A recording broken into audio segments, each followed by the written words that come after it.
खबर शामिल करते हैं डिवीजन बहावलपुर के deputy bureau chief Rana Binyamin की रिपोर्ट के मुताबिक रहीम यार खान सी बागो बहार गवर्नमेंट प्राइमरी स्कूल मूसेवाला की बिल्डिंग खस्ता हाल जो किसी भी वक्त बड़े हादसे का सबब बन सकती है। आला हुकाम से नोटिस लेने का मुतालबा।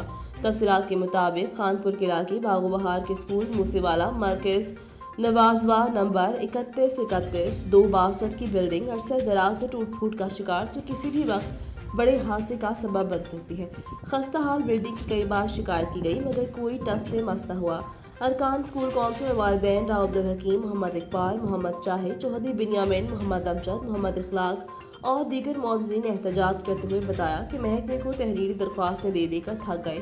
आखिर अब स्कूल की बिल्डिंग घर के नुकसान हुआ तो जिम्मेदार महकमे तालीम के अफसरान होंगे। वालिदैन ने बिल्डिंग की जल्द तामीर के लिए आला हुकाम से नोटिस का मुतालबा किया है।